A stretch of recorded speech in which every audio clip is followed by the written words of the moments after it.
1 Pedro 2, 9 e 10.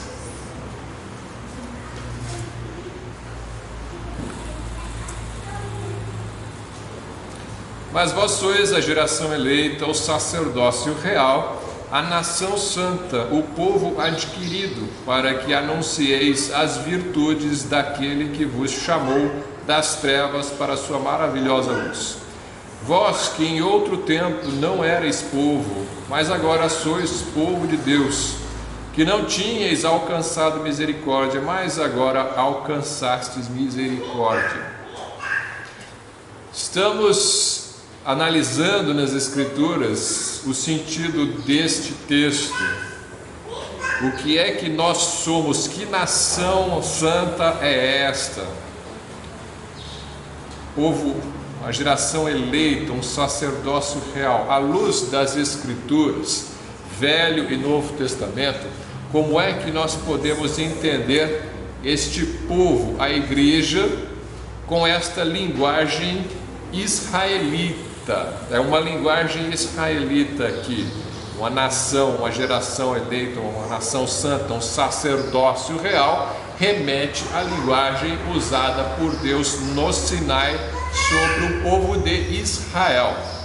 Nós não somos Israel, o povo de Israel uma descendência, uma linhagem de Abraão, de Isaac, de Jacó, e que possui uma terra prometida e que está habitando nesta terra, mas que está rejeitando em sua maioria o Senhor Jesus como seu rei Messias, desde a crucificação. Então, nós temos visto já há alguns domingos quais são diferentes pontos de vista para entender a relação da igreja com Israel. Hoje eu queria chegar a uma conclusão dessa série de estudos. Eu vou fazer rapidamente uma revisão do que nós vimos e vamos tentar concluir hoje. Se não der para concluir hoje, a gente continua depois, mas eu creio que nós podemos concluir essa manhã. Então, nós vimos a história de Israel, chamada de Abraão, Isaac, Jacó, 12 tribos, depois escravidão no Egito, êxodo, conquista da terra prometida, estabelecimento das dinastias reais, né, quando eles escolhem um rei, a partir de Saul, depois Davi, a dinastia eterna, vamos dizer assim, a dinastia, a linhagem que não foi rejeitada, a linhagem que tem a promessa, um pacto sobre eles de haver um rei dessa casa sobre Israel para sempre. Só que a dinastia é dividida após Salomão, com dois reis, Roboão e Jeroboão. E aí você tem em Jeroboão um efraimita, algumas traduções dizem Efrateu, ele vai ser o rei de 10 tribos no norte, e ao sul você tem Roboão e depois a linhagem de Davi, somente com 2 tribos, Judá e Benjamim. Reino do sul recebeu o nome de Judá, Reino do norte recebeu dois nomes, às vezes chama de Israel, porque a maioria é 10 tribos, às vezes chama de Efraim, porque é a maior das tribos e é de onde veio o primeiro rei deles. Então, muitas vezes a Bíblia vai chamar o reino do norte de Efraim, muitas vezes vai chamar de Israel, às vezes vai chamar de Samaria, que era um local importante ali no reino, né?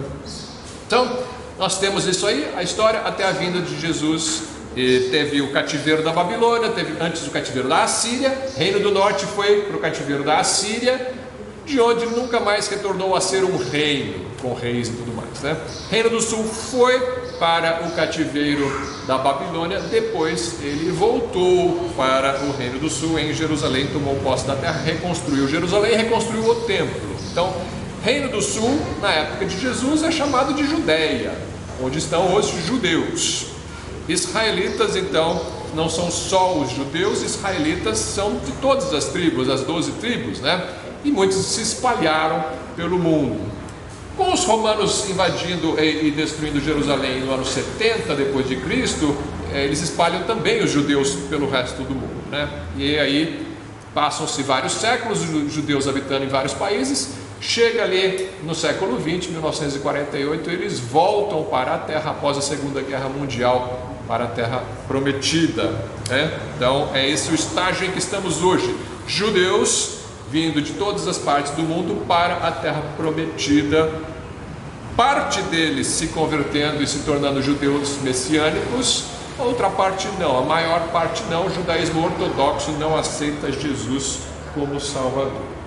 Do ponto de vista evangélico, como que os cristãos entendem a relação da igreja com Israel? Nós vimos o aliancismo e vimos o dispensacionalismo. São as duas principais linhas de interpretação da Bíblia, em termos de hermenêutica, em termos de que teoria de interpretação bíblica você vai usar para entender as Escrituras, né? Então, no aliancismo, eles dividem a Bíblia em...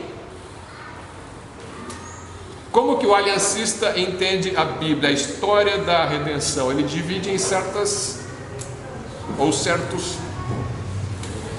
Está no nome aliancista. O que o aliancista pensa? Ele pensa em alianças. Então ele costuma dividir a Bíblia em alianças ou pactos, né? Pacto da redenção, pacto das obras, pacto da graça. Pacto da graça é depois da queda começa o pacto da graça, a graça de Deus para salvar o homem. E esse pacto da graça ele subdivide em outros pactos, como o pacto com Abraão, pacto com Noé, antes disso, né? Noé, Abraão e seus filhos, né? Isaac e Jacó. Depois você tem o pacto com Moisés e o povo, você tem um pacto com Davi. Então tem vários pactos que acontecem na história, mas todos eles entendem que fazem parte de um pacto maior, mais amplo, chamado pacto da redenção, que envolve a salvação pela graça. Bom, depois disso eles entendem o seguinte: Israel, o povo de Deus no Velho Testamento, quando chega no Novo Testamento, Israel rejeita o Messias, e aí o Messias rejeita Israel. O reino de Deus vos será tirado e dado a uma outra geração que deu seus frutos. Então o aliancista vai dizer o seguinte: Israel foi a nação escolhida, mas Israel rejeitou as suas bênçãos, então foi rejeitada definitivamente por Deus e nunca mais virá a ser uma nação de Deus, com um rei davídico sobre eles, tá? Esta é a visão aliancista. Eles entendem que então, como Israel foi rejeitado, quem toma o lugar de Israel é a igreja. Todos os que aceitam Jesus como seu Salvador se tornam o povo de Deus, de maneira que a igreja é o novo Israel. A igreja tomou o lugar de Israel no plano de Deus, como o povo que vai receber as bênçãos de Deus e a missão de Deus para pregar o Evangelho ao mundo, e nunca mais Israel como nação se tornará o povo de Deus de onde as bênçãos fluem para as outras nações, tá? Este privilégio agora recai sobre a igreja. A igreja seria uma continuação do Israel do Velho Testamento, mas toma o lugar daquele país. Aquele país não tem mais esse propósito nos planos de Deus, na visão aliancista, tá? Embora alguns aliancistas entendam que haverá um reavivamento na nação de Israel também pouco antes da vinda de Cristo, mas Cristo não reinará sobre Israel e não haverá um milênio, que nós temos falado muitas vezes, não haverá um milênio com Cristo reinando em Jerusalém. Aliancistas não creem nisto, tá?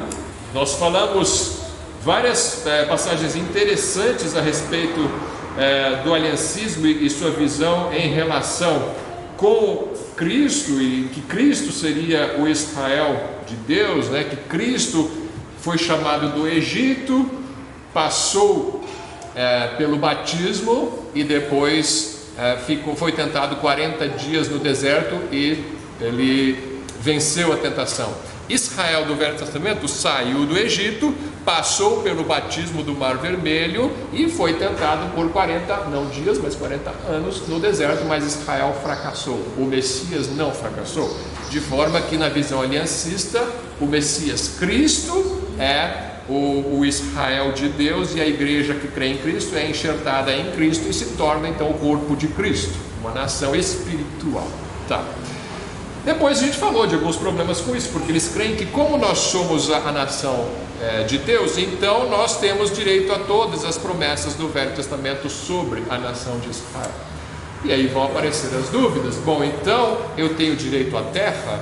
Então eu tenho direito à prosperidade, de onde pode vir o evangelho da prosperidade, a teologia da prosperidade, porque se há promessas de prosperidade para a terra, então eu quero essas promessas. Então vai haver essas dúvidas. O que é que se eu substituo aquela nação, e se todas as promessas daquela nação estão reservadas para mim, então eu quero aquelas bênçãos, né?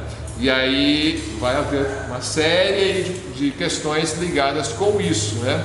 De dúvidas que vão aparecer e alguns problemas teológicos. O problema básico que eu vejo no aliancismo é que ele não considera as profecias de restauração do reino a Israel como um cumprimento literal. E os irmãos sabem que eu creio que haverá um cumprimento literal das profecias sobre o reino de Israel. Então o aliancismo não crê nisso, ele crê que o cumprimento é espiritual sobre a igreja. É um pouco difícil interpretar muitas profecias se você entender que tudo ali é espiritualizado, né? Então, mas são as questões que os aliancistas têm que lidar, eles têm que lidar com essas questões, né? Depois nós falamos do dispensacionalismo, né? Que em vez de classificar a história da redenção em pactos, ele vai classificar essa história em épocas, que eles chamam de dispensações, onde Deus vai falar com seus servos, entregar regras para o seu povo e vai esperar o cumprimento dessas regras, mas o povo vai fracassar. Então vai haver uma mudança aí de dispensação, onde Deus vai trabalhar com novas regras e vai acrescentar regras sobre regras e coisas desse tipo, né? Então você tem diversas dispensações aí, época da inocência, época da consciência, do governo humano, depois da chamada de Abraão, da promessa, né? Época da lei, época da graça e época do milênio. Então, essas dispensações. Nós falamos sobre isso domingo passado. Então, só uma recapitulação rápida aí para os irmãos, né? Alguns irmãos não vieram, então é bom estar por dentro disso. Então, ao contrário do aliancista, o dispensacionalista adota a interpretação literal das profecias sobre o reino de Israel.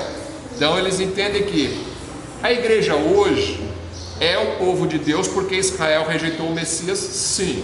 Então Israel colocado de lado, agora o reino de Deus entregue à igreja, para a igreja servir de bênção para os outros povos, claro, parecido com o aliancismo. Só a diferença é, no dispensacionalismo, eles acreditam que lá no futuro Deus vai voltar a trabalhar com a nação de Israel, ela vai se converter e o Messias vai reinar sobre Israel durante um milênio, e daí vão fluir as bênçãos sobre Israel e para as nações no reino milenar de Cristo na terra, tá? Então, duas visões. Um acredita no milênio com Cristo reinando na terra, outro não acredita. Ele acredita que quando Cristo vier é o fim do mundo e nós vamos habitar no céu ou nos novos céus e nova terra, mas não é um milênio, não é aquele milênio profetizado lá com características diferentes de um céu, né?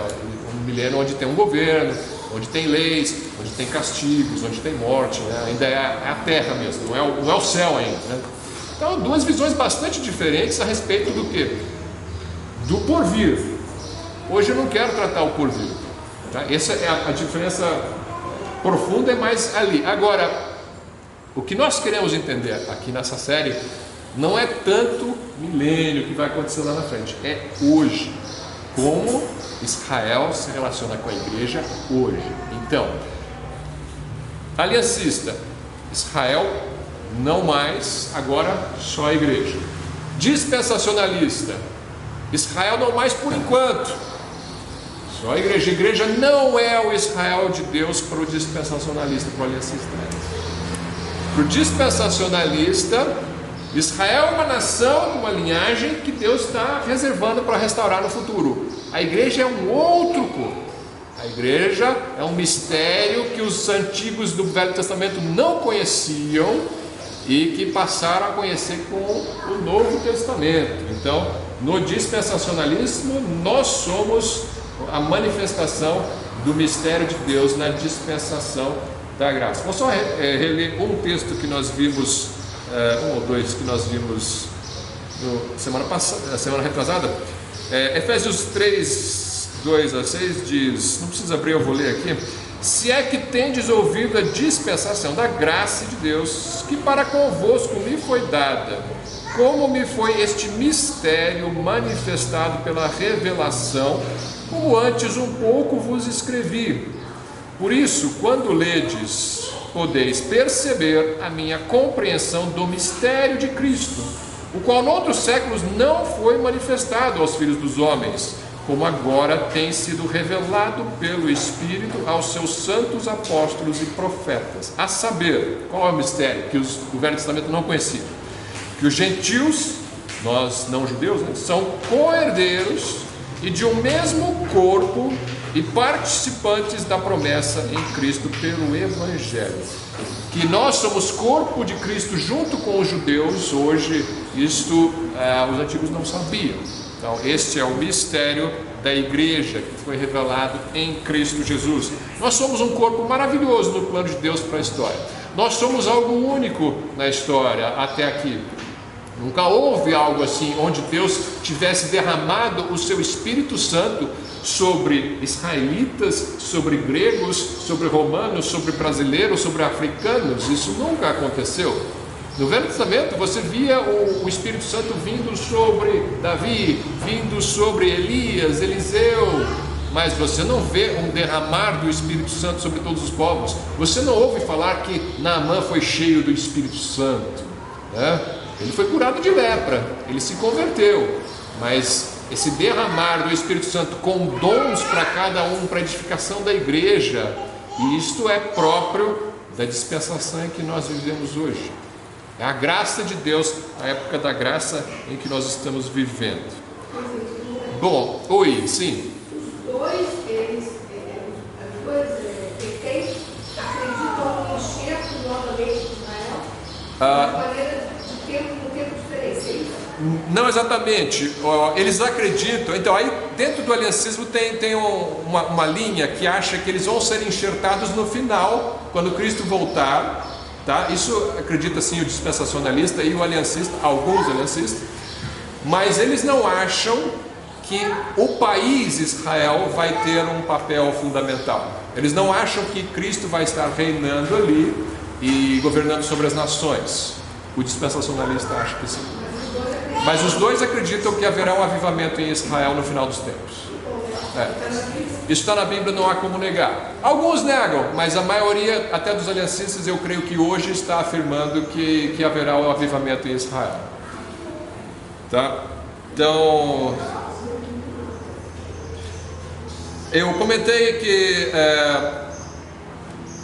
tem algumas dificuldades, apesar de eu me declarar dispensacionalista, tem algumas dificuldades que eu mencionei, tá? E eu vou repetir aqui, só para os irmãos pegarem o contexto de por que eu vou entrar com o estudo de hoje, então, para finalizar isso. Algumas questões, como o dispensacionalista tem uma separação radical de igreja com Israel não tem nada a ver com a igreja na visão dispensacionalista. Então, existe uma certa dificuldade de entender um texto como esse, por exemplo, onde Pedro, que nós lemos no começo da aula, 1 Pedro 2, onde Pedro fala para os gentios que nós somos uma raça eleita, uma nação sacerdotal, um povo escolhido. Então nós somos um povo, nós somos uma nação, nós somos um reino sacerdotal. Por que é usada uma linguagem israelita para se referir à igreja, se não existe nenhum aspecto em que nós somos o Israel espiritual do Senhor? Então, vamos colocar assim, existe na minha visão um lugar para Israel no plano de Deus como nação e como descendência física ainda no futuro. Nisso sou dispensacionalista. mas eu creio que existe no momento eu posso entender a igreja como sendo um cumprimento espiritual de promessas para Israel. Estamos vivendo um momento da nova aliança, onde experimentamos as bênçãos espirituais da nova aliança como povo de Deus da nova aliança, sim. E os textos proféticos sobre a nação de Israel são aplicados espiritualmente à igreja no Novo Testamento. Então eu não tenho problema em dizer que, apesar de que existe um Israel físico, étnico e político, que Deus tem um plano para eles, existe também o Israel espiritual e nós fazemos parte dele, tá? Isso é uma linguagem que o dispensacionalista tradicional não vai engolir, tá?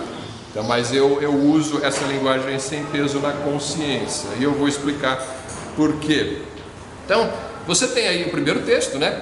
Um outro texto é que, como nós somos enxertados na oliveira, é o texto que a irmã Maiusa mencionou, que nós fomos enxertados, esse é Romanos 11, nós fomos enxertados na oliveira, e a oliveira é um símbolo de Israel. Jeremias 11, Jeremias capítulo 11, versículos 16 a 17.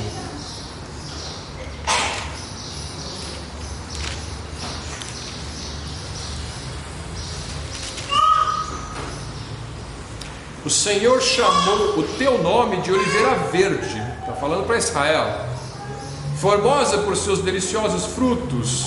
Mas agora a voz de um grande tumulto acendeu fogo ao redor dela e se quebraram seus ramos. Lembra que a gente não leu o texto, né? Mas quem conhece o texto de Romanos 11 sabe que Deus fala que ele quebrou alguns ramos de Israel e enxertou gentios no lugar dessa oliveira, né? Aqui está falando, o Senhor pegou essa oliveira e acendeu fogo e se quebraram os seus ramos.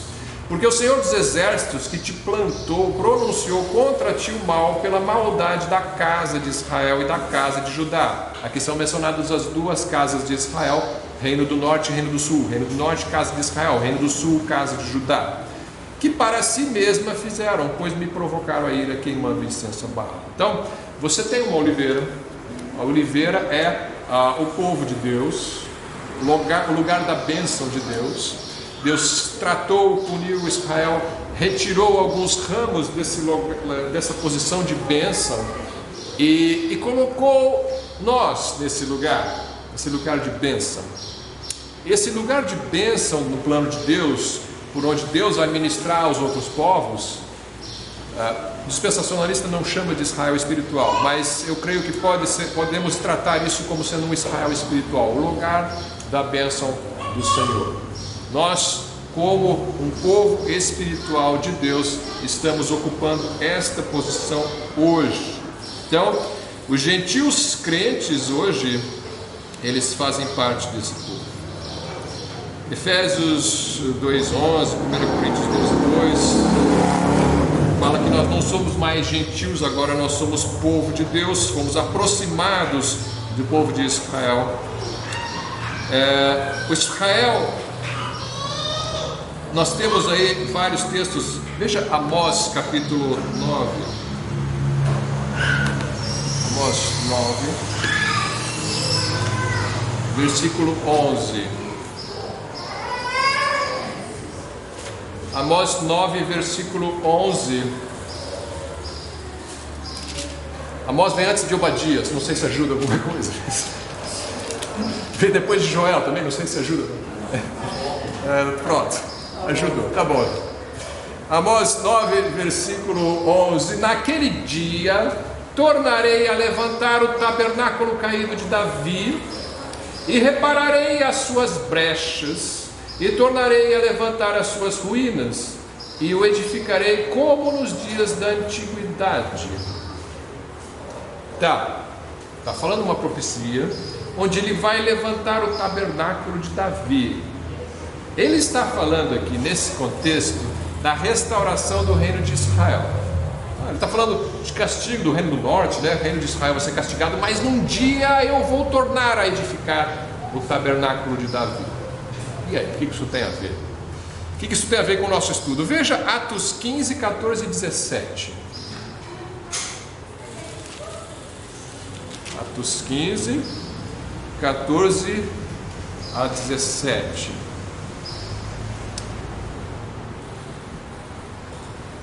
Assembleia de Jerusalém para discutir a salvação dos gentios. Quem são os gentios? Simão relatou como primeiramente, aqui é Tiago falando, Simão relatou como primeiramente Deus visitou os gentios para tomar deles um povo para o seu nome. E com isto concordam as palavras dos profetas, como está escrito: depois disto voltarei e reedificarei o tabernáculo de Davi, que está caído, levantá-lo-ei das suas ruínas e tornarei a edificá-lo, para que o restante dos homens busque o Senhor e todos os gentios sobre os quais meu nome é invocado, diz o Senhor. Ele está citando o texto de Amós que nós acabamos de ler. Então Tiago está dizendo, olha, estava profetizado que Deus ia tomar dos gentios um povo. Ele ia tomar dos gentios um povo. Aonde está profetizado, Tiago? Está profetizado em Amós, quando ele diz: eu tornarei a edificar o tabernáculo de Davi, falando sobre a salvação dos gentios, sobre os quais o meu nome é invocado. Então Tiago entende que a conversão dos gentios é o cumprimento da profecia do levantar do tabernáculo de Davi. Só que em Amós, o contexto que nós não lemos, nós já estudamos Amós no passado, né? Se vocês quiserem pegar, não lembro se tem algum vídeo na internet agora sobre Amós, mas eu imagino que tem sim. Eu acho que tem, procura lá no meu canal que tem. Ali está tratando da nação de Israel, o reino de Israel, que será castigado, mas restaurado no fim dos tempos. Por que Tiago pega um texto que fala da restauração do reino de Israel e aplica para a igreja, para gentios sendo convertidos, se gentios não tem nada a ver com Israel, né? Então tem a ver com Israel. Gentios não são Israel, mas eles têm a ver com o Israel espiritual, com o povo espiritual de Deus, tá? Então, vou ler de novo o texto aqui, Simão falando, capítulo 15, versículo 14. Simão relatou como primeiramente Deus visitou os gentios para tomar deles um povo para o seu nome. Aqui eu vou chamar a atenção dos irmãos. Deus, quando visitou os gentios, ele foi tomar um povo para o seu nome. Que povo é esse? Que povo é esse que foi tomado dentre os gentios? O aliancista vai dizer: é a igreja. E ele vai dizer, está vendo? Ele está relacionando com a profecia de Israel, portanto a igreja é Israel. O dispensacionalista vai dizer: este povo é a igreja. E esta comparação com o texto de Amós é apenas simbólica, mas o povo é a igreja. Então o aliancista diz: é a igreja. O dispensacionalista diz: é a igreja. Mas eu faço uma pergunta para ambos: a igreja é um povo tomado dentre os gentios? A igreja não tem judeu? A igreja tem judeu. E mais, a maioria da igreja, quando o Tiago está falando isso, é judaica. Eles estão em Jerusalém, a igreja nasceu em Israel, nasceu em Jerusalém. A maioria da igreja é de judeus. E de repente Tiago, no meio dos judeus, vai falar: ah, Deus tirou dos gentios um povo. Que povo é esse? A igreja. Quer dizer que eu não sou igreja? O judeu vai perguntar. Tem alguma coisa estranha. E aí é que entra a terceira vertente desse estudo, que também tem sérios problemas, mas nós vamos tentar trabalhar esses problemas para chegar numa conclusão, tá? É a doutrina, a teologia das duas casas de Israel. Então o problema é o seguinte: aliancista, a igreja é Israel, não existe mais Israel. Dispensacionalista, a igreja não é Israel, existem dois povos de Deus, Israel e igreja. Duas casas de Israel, tenta juntar os dois no povo, sendo que Israel é uma casa e os gentios são a outra casa desse povo de Israel. Ou seja, os judeus são uma casa e os gentios são a outra casa, a casa de Israel e a casa de Judá. Na visão das duas casas de Israel, nós não somos Israel, mas também não somos a parte de Israel, não somos separados totalmente de Israel. Nós somos uma das casas de Israel, nós somos a casa de Efraim, ou a casa do norte lá. E os judeus são a outra casa, de forma que o povo de Deus é composto das duas casas unificadas. Essa é uma teoria, uma teologia recente, tá? Que tem se tornado popular por causa da internet, e tem muitas coisas boas e muitas coisas confusas. Então a gente vai tentar ver o que é confuso nisso daí, tá? Mas inicialmente tem uma coisa que faz sentido aqui. Por quê? Porque Tiago falou, ele vai tomar um povo dentre os gentios. Ele está separando aqui gentios e judeus. Então tem dois povos separados que vão se unir na igreja. Aí a gente vai invocar aqui Paulo, que diz: em Cristo não há gentil nem judeu, nem servo nem livre, nem rico nem pobre, nem homem nem mulher. É salvo em Cristo, formam o corpo de Cristo. Mas para chegar ao corpo de Cristo, você tem dois caminhos. Você tem um caminho para alcançar judeus, você tem um caminho para alcançar gentios. Porque o israelita é uma nação étnica com promessas sobre ele. Você não pode apagar, fechar os olhos para isso. Isso aqui da sua Bíblia é para aquela nação. Isso aqui também é para aquela nação, mas é para a gente também. Esse aqui também é para a gente. Mas isso aqui fala da construção daquela nação. Isso aqui fala de como saiu o evangelho daquela nação e alcançou a gente. Tudo é para nós. A Bíblia toda é para nós. Mas ela conta a história de um povo. Você não pode simplesmente jogar fora esse povo. Não existe mais esse povo. As bênçãos de Deus são sem... como é que diz? Romanos 11, sem revogar. Não, pode ser revogadas, abrogadas. Israel foi escolhido, né? Então tem um plano para eles. Só que eu estou vendo pelas escrituras que nós estamos associados com eles, espiritualmente. Então, o que diz a teologia das duas casas de Israel? Eu escrevi aqui um resumo aqui, que fica mais fácil lendo. Então, teologia das duas casas de Israel, também conhecida como teologia do Reino Unido, Reino unificado, né? As duas casas unificadas.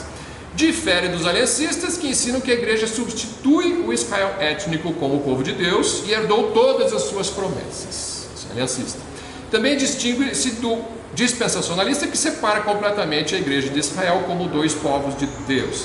Na teologia das duas casas existe apenas um povo de Deus, Israel, que é dividido em duas casas: a casa de Judá, que são judeus étnicos e praticantes hoje, e a casa de Efraim, que são a igreja. Estranho você pensar isso inicialmente, é meio chocante. Nós somos casa de Efraim, não está escrito isso em lugar nenhum da Bíblia, mas tem textos de comparação das profecias para Efraim se cumprindo, como esse que a gente leu de Atos 15. Profecias para Efraim que Tiago aplicou para a igreja, para os gentios, né? Uma parte da igreja, não a igreja toda, uma parte da igreja. Que parte? A parte estrangeira, a parte gentílica. Nós somos, segundo a visão das duas casas, espiritualmente o Reino do Norte. Após o cativeiro da Assíria, as 10 tribos do norte, que são Efraim, se perderam para sempre como nação, se misturando com os gentios e se tornando indistinguíveis deles. A conversão dos gentios pelo Evangelho permite que esses israelitas voltem a ser parte do povo de Deus, porque os israelitas, Reino do Norte, saíram se misturando com as nações. Como é que eles vão ser alcançados para juntar-se e formar um reino novamente com Israel? Só pelo Evangelho. Então você prega o Evangelho para os povos, vai ter muitos das casas das 10 tribos do norte que vão se converter, né? E vão voltar a fazer parte do Israel de Deus.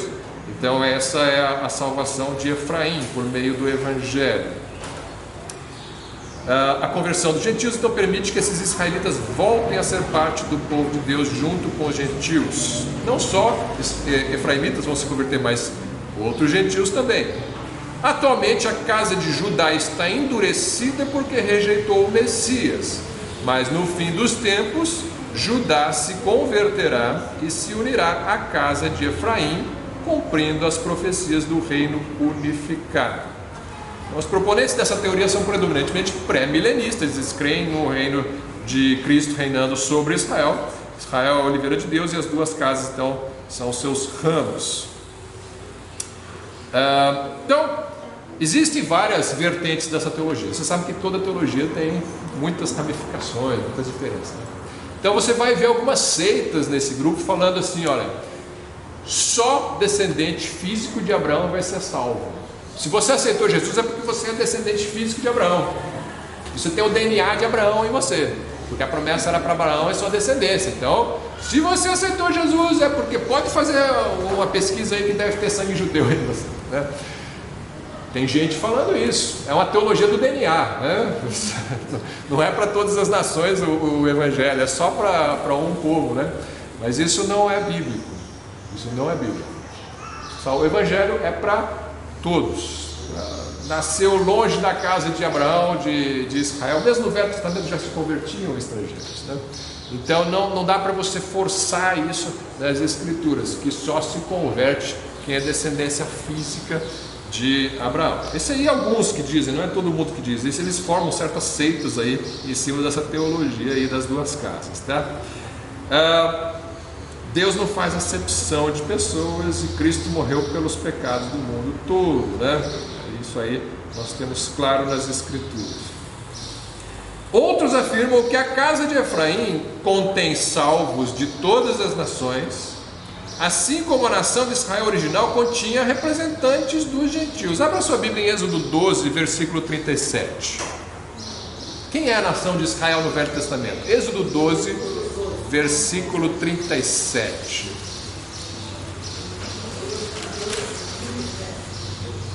Êxodo 12, 37. Tem que prestar bastante atenção nesse estudo, porque esse estudo aqui eu nunca dei, tá? Então, tem umas coisas assim, se você perder os detalhes, está gravado, depois você assiste de novo. Assim viajaram os filhos de Israel de Ramassés a Sucote, cerca de 600.000 homens de pé, sem contar as crianças. E versículo 38 também. Também subiu com eles uma grande mistura de gente, e em rebanhos e manadas, uma grande quantidade de gado. Então, além de 600.000 israelitas étnicos, saiu uma grande multidão de estrangeiros do Egito no êxodo, tá? Então você pensa naquele povo do deserto, não são só das 12 tribos, ali tem uma multidão de estrangeiros juntos com eles. E não diz que estrangeiro era. Não diz de quais são, mas são de muitos povos ali. Então eles formaram Israel do Velho Testamento. Então Israel do Velho Testamento era uma mistura. Era predominantemente 12 tribos, mas tinha muitos estrangeiros. O que a teologia das duas casas então fala, a maioria deles vai dizer: a casa de Efraim se misturou com os estrangeiros. Quando o evangelho chegar até eles, eles vão se converter e vão voltar a formar um reino unificado com Israel, mas junto com eles se converte uma multidão de estrangeiros que também não tem nada a ver com sangue israelita, tá? Essa é a linha mais sensata da teologia das duas casas de Israel, aquela que não acha que é só DNA de Abraão que vai ser salvo. Não, tem os outros também, tá? Tem muita gente aí se envolvendo, tá? Essa teologia não é tão conhecida, então alguém pode perguntar: irmão Érico, por que o irmão está ensinando isso? Se eu nunca ouvi falar disso, né? E parece meio complicado, a gente está perdendo tempo com isso. Não, você não ouviu falar hoje, você vai ouvir amanhã, tá? Ele está crescendo, então é bom você entender. E dentro deste grupo, como tem gente dizendo que você tem que se tornar israelita para ser salvo, porque você é a casa de Efraim, tem dentro desse grupo um ramo que fala: você tem que guardar toda a lei. Por quê? Eles dizem, olha, o problema da casa de Judá é que não aceita o Messias, então eles têm que se converter. O problema da casa de Efraim é que não guarda a lei, então eles têm que se converter. Eles vão dizer, você aceitou Jesus, ótimo, só que ainda está faltando guardar as festas, guardar os sábados, guardar as dietas, guardar as luas novas, guardar tudo, né? Tudo aquilo que esse mesmo concílio de Jerusalém vai dizer que você não precisa guardar, mas eles estão fechando os olhos para isso, estão dizendo que você tem que guardar, tá? Então, de novo, você justo aí que estão colocando na internet, não quero ser injusto com eles. Tem uma linha que não ensina nada disso. Eu só falo, não, você é Efraim, você não precisa guardar a lei. Mas tem uma linha que está dizendo, você tem que guardar a lei sim. Senão você não é Israel de verdade. Você tem que ser israelita. E na verdade a gente sabe que não é assim. O Novo Testamento nos libertou do fardo da lei. Nos libertou da escravidão da lei cerimonial. Então nós já temos visto isso com texto sobre texto sobre texto no Novo Testamento. Então não dá para negar isso, tá? Então eu quero que os irmãos fiquem muito à vontade. Se você quer se chamar de efraimita ou de israelita, beleza, desde que você não venha querer colocar a lei sobre mim. Isso aí não vou. A lei que eu guardo é a lei de Cristo. Não sou anomista, eu guardo a lei de Cristo. Sim, a moral segundo a lei devemos guardar. Agora, as cerimônias, dietas e sábados e luas novas não venham tentar colocar em cima de mim, porque eu não engulo essa, tá? Então vamos lá, vamos seguir. Tem muita coisa interessante ainda aqui nesta linha teológica. O Israel escritural, então, se compõe dos descendentes físicos de Abraão, Isaque e Jacó e uma multidão de todas as pessoas dentre essas nações que foram enxertadas na oliveira natural. Nós acabamos de ler isso em Êxodo.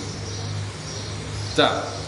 Eles entendem que quando a semente física de Abraão for enxertada ou misturada com todas as famílias da terra, então isso é o que eles chamam de plenitude dos gentios. Aí vem o fim dos tempos. Aí também é um ponto meio obscuro, assim, meio controverso, né? Bom, nessa posição teológica das duas casas, o reino do norte, Efraim, se tornaria então profeticamente no cristianismo, conforme os textos de Oséias, o cristianismo gentílico, não judaico-messiânico, né? Os gentios cristãos então seriam o cumprimento desse reavivamento do reino do norte. Então nós podemos ver aí, nós temos Amós, né? Mas tem outros textos importantes aqui que nós precisamos dar uma olhada nos profetas. Veja Oséias. Oséias é um livro-chave para esse ponto. Oséias capítulo 1, nós já lemos esses textos em outros dias desse estudo, então vamos ler novamente, porque agora os irmãos já têm uma consciência do que essa linha ensina. Oséias capítulo 1, Oséias vai se casar lá com a prostituta, vai ter os filhos, né?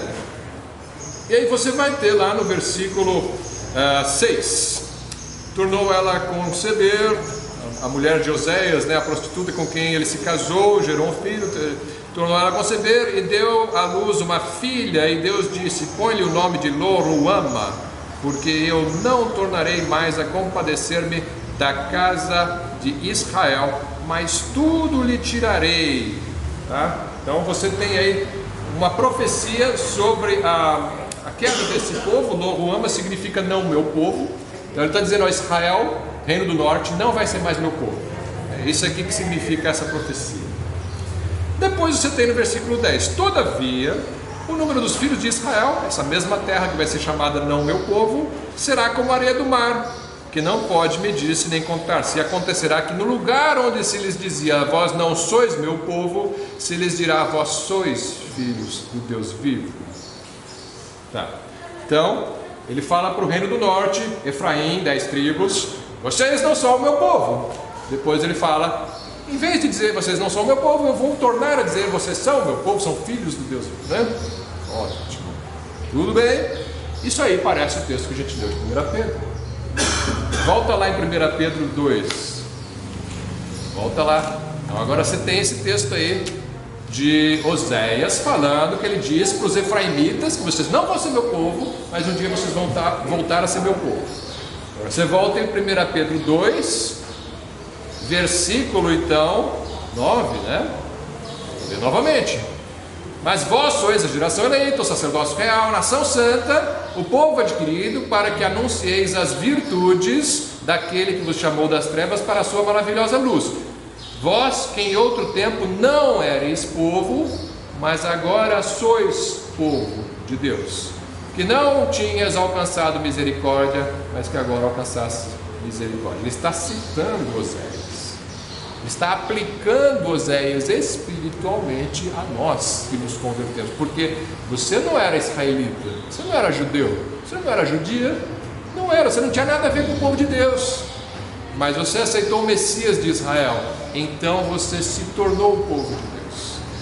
E Pedro aplica Oséias para a igreja. Pergunta fica: acabou aqui o cumprimento ou vai haver um cumprimento futuro ainda para os efraimitas como uma nação? Eu creio que este cumprimento espiritual que está acontecendo hoje é uma parte do cumprimento que o próprio Oséias não sabia. Ele, quando profetizou, ele estava falando: a nação de Israel, o reino do norte, vai deixar de ser povo e acabou. Só que um dia ele vai voltar a ser povo.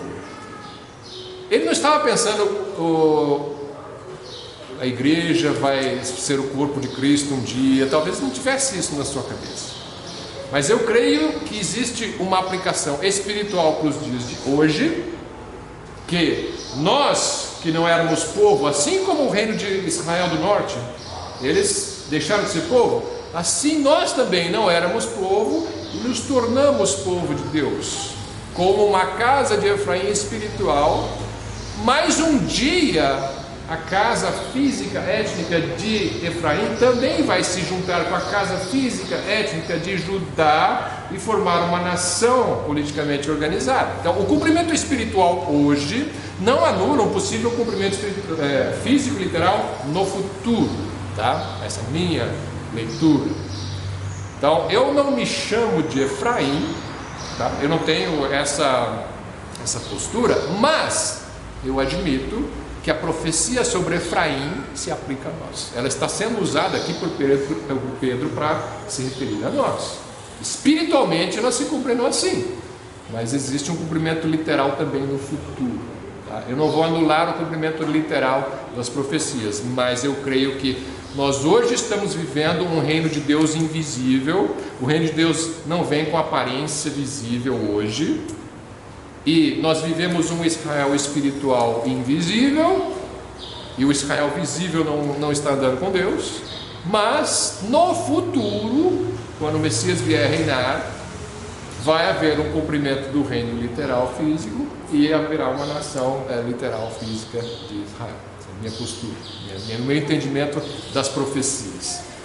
Mas o que nós entendemos assim, o futuro Deus vai mostrar. Quando se cumprir, nós vamos ter segurança, tá?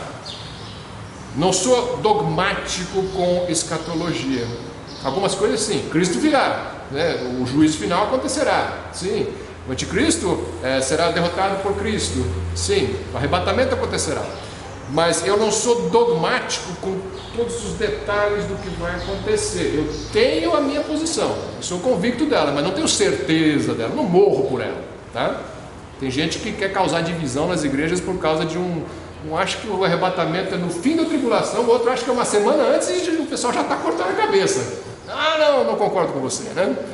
Então, é isso aí, nessa eu não entro, tá? Mas eu tenho minha posição de pré-tribulacionista, mas não morro por ela. Se eu tiver que passar pela tribulação, eu não vou receber o número da besta, pode ficar tranquilo, né? Mas isso daqui, hoje, nós temos que entender. Hoje a profecia está se cumprindo espiritualmente em nós. Nós temos que nos maravilhar com isso, que nós fomos trazidos do nada, do buraco, da lama e de não meu povo, e nos tornamos povo, e nos juntamos com o judeu que se converte. O judeu que se converte, que já estava na linhagem certa, mas estava separado pela incredulidade, hoje ele se converte, e ele é essa casa de Judá convertida, e eu que não era nada, eu me converto e eu sou aproximado do povo de Deus. E agora em Cristo não tem mais diferença entre casa de Judá e casa de Efraim. Isso tinha diferença até estar separado, né? A hora que você juntou já não tem mais diferença. É por isso que Deus escolheu dois apóstolos importantes para isso, que você vai ver em Gálatas. E eu estou incluindo aqui pensamentos meus que não são necessariamente dos adeptos da teologia das duas casas, tá? Porque eles têm umas coisas meio estranhas aí. E eu estou filtrando e estou já colocando a minha conclusão aqui, tá? Eu aproveito das três linhas, do aliancismo, do dispensacionalismo e das duas casas. Eu sou dispensacionalista na visão principal, mas eu colho benefícios das outras. Não vou jogar fora o que outros estão falando corretamente. E em Gálatas, veja só o que Deus falou, capítulo 2, através do seu servo Paulo. Está falando quando ele se encontrou com os apóstolos. E ele diz lá no versículo 6: e quanto àqueles que pareciam ser alguma coisa, quais tenham sido no outro tempo, não se me dá, Deus não aceita a aparência do homem, esses digo que pareciam ser alguma coisa, nada me comunicaram. Antes, pelo contrário, quando viram que o evangelho da incircuncisão me estava confiado, como a Pedro o da circuncisão, porque aquele que operou eficazmente em Pedro para o apostolado da circuncisão, esse operou também em mim com eficácia para com os gentios. E conhecendo Tiago, Cefas e João, que eram considerados como as colunas, a graça que me havia sido dada, deram-nos as destras em comunhão comigo e com Barnabé, para que nós fôssemos aos gentios e eles a circuncisão. O que está acontecendo aqui? Paulo vai buscar a casa de Efraim e Pedro, os apóstolos, vão buscar a casa de Judá. Quando encontraram a casa, juntou tudo, aí não tem mais casa, aí é igreja. Nós somos igreja, nós vamos comungar juntos. O judeu não tem que guardar a lei depois que ele aceita Jesus. Ele guarda por identidade nacional, por tradição, por cultura. Respeito isso, eu até gosto que ele guarde, mas ele não precisa de nada disso para agradar a Deus. Ele é igreja, ele é corpo de Cristo. Mas existe um apostolado que foi separado por Deus para buscar esses judeus, buscar as ovelhas perdidas da casa de Judá. Existe um apostolado que foi escolhido por Deus para buscar as ovelhas perdidas da casa de Israel espalhadas pelo mundo. E esse é Paulo. Ele vai aos gentios com o evangelho dos gentios. Esse povo está misturado entre os gentios. Ele vai alcançar estes e também a nós, que não éramos povo. E dos dois ele faz um. E ele enxerta na oliveira e forma esse povo maravilhoso que é a igreja. Você não precisa se chamar de Efraim, né? Mas você é a igreja, esse povo unificado que foi alcançado e que cumpre espiritualmente essas promessas lá do Velho Testamento sobre a restauração da casa de Israel. Isso está acontecendo diante dos nossos olhos, as profecias estão se cumprindo. Não deixe de prestar atenção nessas profecias.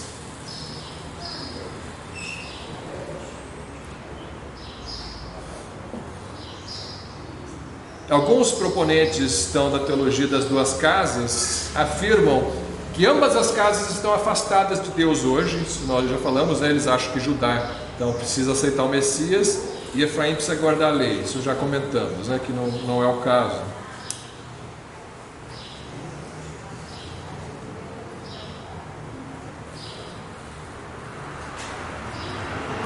Então, 3 pontos aqui para a gente pensar. Para eles, a plenitude do pacto do Criador de Israel com Abraão consiste no seguinte: a família do Criador de Israel guardando sua lei. Isso aí é a lei que eu corrigiria aqui, a lei de Cristo, não a lei de Moisés completa, né? A parte da lei de Moisés que faz parte da lei de Cristo, que está escrito nos seus corações. A família do Criador de Israel vivendo na terra de Israel após terem sido espalhados pelas nações. Então eles acham que tem que morar na terra de Israel. Uma linha que acha isso. Ora, eu não vou me mudar para Israel. Eu acho que você também não vai. Nem tem espaço para todo mundo lá, né? Hoje não tem. O Criador de Israel estabelecendo a sua tenda e habitando com o seu povo. Isso eu creio, o milênio de Cristo, Cristo habitando entre nós, né? Então algumas dificuldades dessa teologia das duas casas que nós mencionamos, né? Tem um outro ponto que é um problema dessa teologia que eu vejo, que é, se você entende que, muitos vão dizer assim, a geração étnica das 10 tribos desapareceu nessa miscigenação, não tem mais diferença com os gentios. Para ele, todo gentio que se converte é casa de Efraim, né? E o Efraim físico mesmo não existe mais. Eu tenho problema com isso por questões de cumprimento literal das profecias. Eu creio que literalmente a casa de Efraim étnica vai voltar a se juntar com Judá, e questões históricas. Historicamente têm sido descobertos povos na África e na Ásia onde você tem descendentes das tribos e que estão mantendo a cultura israelita, tá? Povos que não eram conhecidos, mas que foram descobertos. Tem uma lista aqui que eu vou mencionar. Tem os Beni Israel da Ásia do Sul, tem os Bnei Menashe da Índia, tem Beta Israel da Etiópia, tem os judeus Igbo da África, tem o povo Lemba da África, tem os Pashtuns do Afeganistão, tem o Xianmin da China, tem Bedu de Petra e outros que têm sido descobertos, que são representantes dessas tribos do norte aí, espalhadas por aí. A maioria se misturou mesmo e perdeu sua cultura, mas outros montaram comunidades aí espalhadas pelo mundo e não são reconhecidos como judaísmo ortodoxo hoje. Isso é casa de Judá, mas a casa de Efraim está espalhada aí por muitos povos também. Em 2005, Israel reconheceu os Bnei Menashe é da Índia, como sendo descendentes da tribo de Manassés. Tanto esse nome Menashe é Manassés, né? Eles são da tribo de Manassés, reconhecidamente pelos judeus. Então, a casa de Israel não foi destruída geneticamente, não pense que foi. O povo de Israel, a descendência de Abraão, é indestrutível, tá? Essa é a minha convicção. Já vou passar a palavra. Minha convicção, pela promessa que Deus deu para Abraão, que a tua descendência vai ser como o pó da terra, não é só descendência espiritual. Eu creio que é descendência física e espiritual. E ele diz que a tua descendência vai possuir a terra. Então eles vão possuir a terra. Então eles têm aí muitos povos que têm que ser alcançados, se converter, e eu creio que eles vão voltar para Israel no fim dos tempos. Irmão Luciano, a fonte dessa escritura consegue passar? Eu posso passar sim. Está em inglês, mas Google Translator pode traduzir, né? Então é isso aí, né? E outro problema, no fim dos tempos, abra sua Bíblia em Isaías 11:12. Isaías 11:12.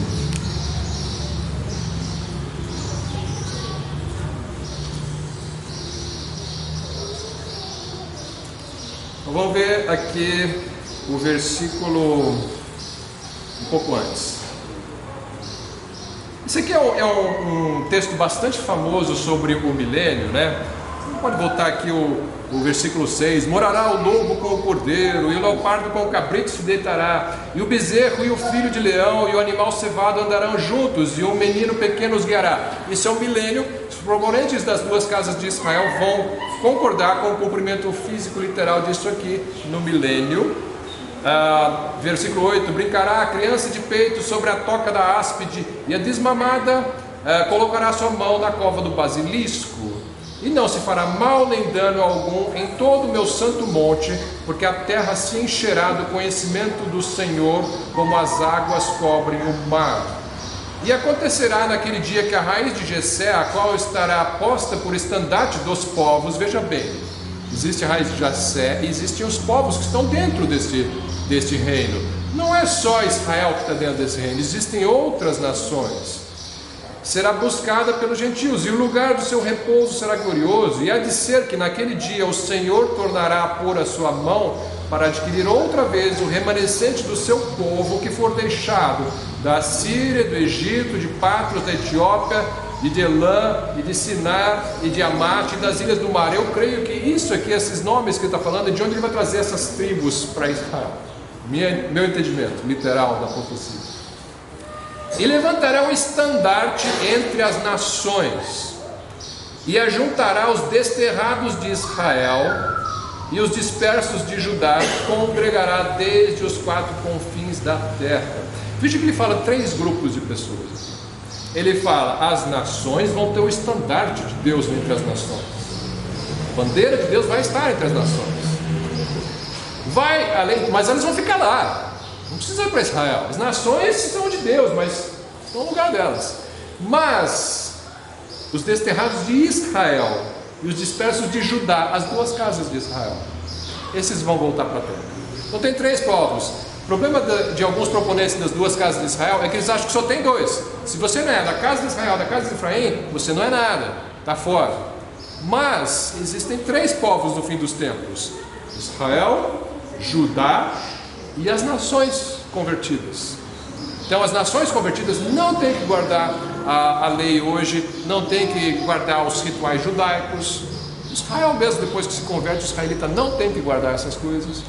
Mas existem 3 povos que eu creio que eternamente, aqui até o fim, consumação dos séculos, vai haver esses povos. Casa de Israel física, étnica, casa de Judá física, étnica, unidas, e as nações convertidas. Todos, e nós, igreja, reinando sobre eles com Cristo. Esse aqui é o mais maravilhoso. O tempo que nós vivemos hoje é um tempo maravilhoso, porque nós, estamos falando assim, nós somos parte desse Israel espiritual, simbolicamente ou espiritualmente, vamos dizer assim. Mas quando Cristo vier arrebatar a sua igreja e nós voltarmos, nós vamos reinar com Cristo, né? A promessa é reinar com Cristo sobre as nações. Então, isso é muito melhor do que fazer parte das nações aqui. Então, bem-aventurado aquele que recebe Jesus Cristo hoje, né? Esse há de assentar-se com o Senhor no trono, assim como ele recebeu do seu Pai de assentar no seu trono, né? E com ele regeremos sobre as nações. Então, você que é igreja, você que recebeu Jesus como Salvador, você não tem que ficar com medo. Será que eu não estou guardando a lei, por isso eu estou separado, né? Será que eu não tive o entendimento de que sou o Israel no fim dos tempos, então eu estou separado? Cuidado com isso, né? Cuidado com isso. A palavra de Deus nos dá tranquilidade. Fique com a decisão do Concílio de Jerusalém, né? Judeus estavam ali e continuam guardando a lei porque estão na nação ali, as leis do país são aquelas. Aos gentios, ordenamos que não coloquem sobre eles esse fardo. Não coloquem sobre eles esse fardo. Só que a graça nos alcançou, assim como alcançou aos israelitas, aos judeus, né? Então, irmãos, é isso que eu queria deixar. Tem muita coisa para se pensar, muitas dúvidas ainda, com certeza, mas maravilhoso o cumprimento das profecias. Profecias do Velho Testamento estão se cumprindo diante dos nossos olhos, e graças a Deus que nós fazemos parte disso. Amém?